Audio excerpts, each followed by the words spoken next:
Assalamualaikum warahmatullahi wabarakatuh. Perkenalkan, nama saya Seonggor Legowo dengan NIM F1B020136 dari Universitas Mataram, Fakultas Teknik, jurusan Teknik Elektro.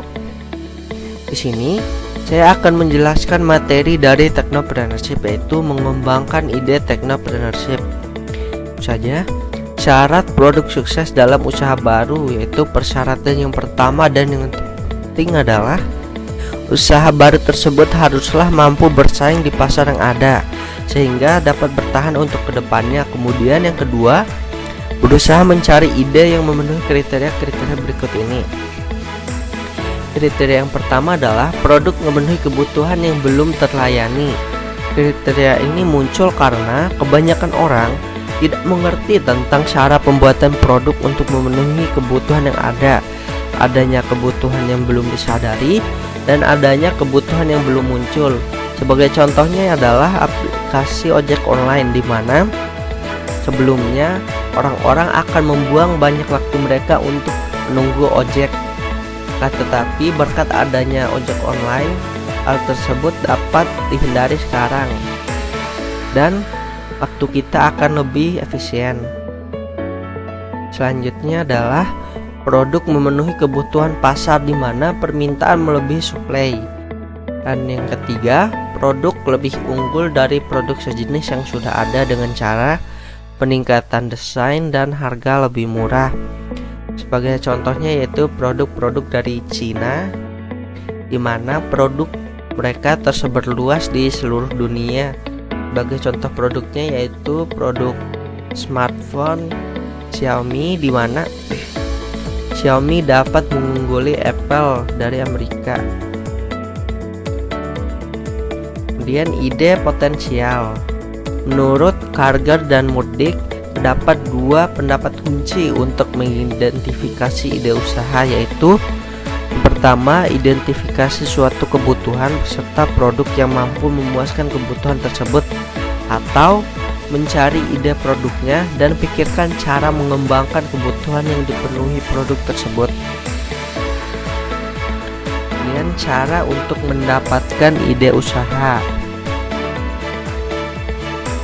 Yang pertama adalah mempelajari industri yang sudah ada, di mana kita dapat menganalisanya, yaitu kebutuhan yang belum dipenuhi oleh industri lokal. Kebutuhan pasar tidak terpenuhi semuanya karena tingkat kebutuhan terlalu tinggi, dan mensupport kebutuhan yang ada, misalnya mensuplai komponen atau peralatan pendukung. Kemudian mengkaji input dan output industri. Peluang usahanya akan muncul jika pengadaan material dan komponen yang ada saat ini harus didatangkan dari jarak yang jauh. Kemudian komponen-komponen khusus yang umumnya digunakan bersama dan diproduksi sendiri oleh beberapa perusahaan tersebut dapat disuplai dengan harga yang lebih murah dan produsen tunggal karena pertimbangan skala ekonomi. Dan output industri dan pertanian merupakan kesempatan usaha yang berkaitan dengan pemrosesan lanjutan. Selanjutnya yaitu menganalisa tren populasi dan data demografi. Kebutuhan berbagai macam produk dapat dimunculkan dari tren kelompok umur populasi tersebut. Sebagai contoh, tahun 1980-an terjadi pertumbuhan yang sangat tinggi pada pangsa pasar anak muda, seperti mainan, peralatan sekolah, dan sebagainya. Kemudian mempelajari dan melakukan konsultasi mengenai rencana pembangunan. Lembaga-lembaga pembangunan industri selalu membuat rencana-rencana untuk mempercepat pertumbuhan ekonominya. Mereka melakukan analisa terhadap ketersediaan dan kekurangan sumber daya serta mengidentifikasi adanya peluang usaha baru. Dan mengkaji tren ekonomi. Perubahan situasi ekonomi dapat menyebabkan kebutuhan baru sehingga tersedia peluang bisnis yang lebih luas. Sebagai contohnya, selama 2 dekade terakhir ini, masyarakat semakin sadar akan pentingnya waktu. Akibatnya, permintaan terhadap produk-produk yang praktis dapat menghemat waktu, seperti rice cooker, microwave, dan ojek online. Selanjutnya, analisa terhadap perubahan sosial. Secara kontinu, setiap masyarakat akan mengalami perubahan sehingga menyebabkan terjadinya perubahan nilai-nilai sosial. Perubahan tersebut misalnya terjadi pada persepsi dan kesadaran seseorang terhadap sesuatu. Contoh nyatanya adalah kecenderungan dalam memanfaatkan waktu luang dan masa liburan. Pasar yang berkaitan dengan traveling, peralatan berkemah, dan penunjang wisata lainnya akan meningkat dengan tajam. Begitupun dengan hal-hal yang berkaitan dengan teknologi atau media sosial.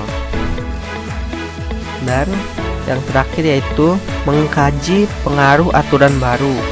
Suka atau tidak suka, pemerintah akan memperlakukan suatu aturan terhadap keberadaan bisnis. Dan beruntungnya pada bulan sebelumnya presiden kita sekarang yaitu Joko Widodo telah menyuruh agar tidak mengekspor bahan-bahan mentah ke luar negeri sebelum yang dalam negeri terpenuhi, sehingga kita dapat memanfaatkan hal ini untuk membuat produk-produk yang dapat bersaing di pasar internasional. Contohnya yaitu produk baterai, di mana pada tren yang akan datang kemungkinan banyak yang akan menggunakan mobil listrik dan sejenisnya. Dan hal-hal yang dapat dilakukan untuk mendapatkan ide-ide lain yaitu dimana semakin banyak ide yang dihasilkan, kesempatan untuk mendapatkan ide yang lebih baik akan semakin besar. Pertama, investigasi material lokal dan sumber daya lain. Kemudian mengkaji peluang substitusi produk impor, dimana dengan melakukan produksi dalam negeri maka keuntungan yang didapatkan akan sangat banyak, seperti menambah lapangan kerja, menjaga agar modal tersebut tetap berada dalam negeri, dan bahkan membantu untuk menghemat devisa dan lain-lain. Selanjutnya, mempelajari keahlian tenaga kerja lokal, di mana kita memiliki sangat banyak orang-orang yang memiliki keahlian yang tinggi. Kita hanya perlu memanfaatkan hal tersebut. Selanjutnya, implikasi penggunaan teknologi baru. Pengembangan teknologi dapat diterapkan pada berbagai produk yang dihasilkan. Contohnya adalah memanfaatkan teknologi yang berkaitan dengan elektronika dan komputer akan menyebabkan gap antara industri besar dan kecil yang cenderung masih manual. Peluang usaha yang muncul adalah pemanfaatan teknologi untuk mengubah produk lama menjadi produk baru yang lebih murah dan berkualitas, di mana hal tersebut sudah menjadi tren saat ini. Sebagai contohnya adalah produk memori pada komputer, di mana di tahun-tahun sebelumnya SSD harganya sangat mahal, akan tetapi sekarang harganya dapat lebih murah. Kemudian mempelajari daftar tentang produk industri. Dengan mempelajari daftar produk-produk industri yang ada, akan merangsang munculnya ide dan menghindari pengabaian ide produk dan inovasinya. Dan yang terakhir yaitu menghadiri pameran perdagangan dan investasi.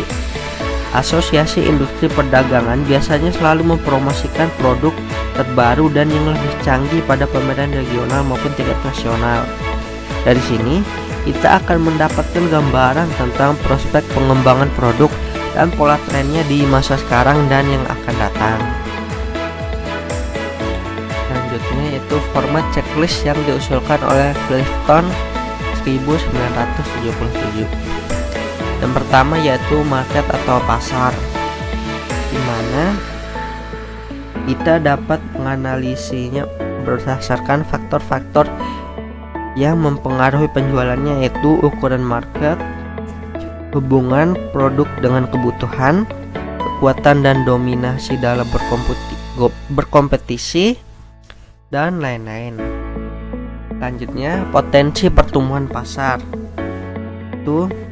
Prospek ini dapat dilihat melalui beberapa indikator, yaitu proyeksi peningkatan jumlah konsumen potensial, proyeksi peningkatan kebutuhan, peningkatan penerimaan konsumen terhadap produk, pembaharuan produk, tren ekonomi, dan keunggulan kompetitif.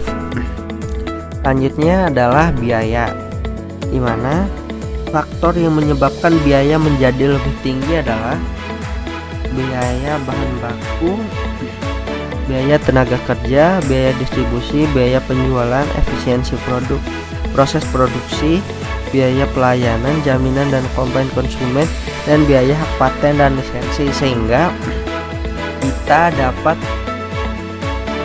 mempertimbangkan faktor-faktor tersebut untuk mendapatkan biaya yang lebih murah atau lebih sedikit. Dan yang terakhir adalah resiko, mana kita dapat mempertimbangkan hal-hal berikut untuk mendapatkan atau memperkecil resiko, yaitu stabilitas pasar dalam siklus ekonomi, resiko teknologi, kompetisi impor, ukuran dan kekuatan kompetisi, biaya investasi awal, kemudahan input, aturan-aturan berkaitan dengan investasi dan perekonomian, waktu yang dibutuhkan untuk menghasilkan profit, kebutuhan musiman, dan desain yang eksklusif. Faktor-faktor tersebut dapat digunakan untuk tujuan penyaringan awal. Namun, untuk perbandingan peringkat ide usaha dapat diilustrasikan dengan cara memberikan skor pada setiap faktor utama. Sekian penjelasan saya tentang materi dari Technopreneurship kali ini. Mohon maaf jika terdapat kekurangan ataupun kesalahan kata. Wassalamualaikum warahmatullahi wabarakatuh.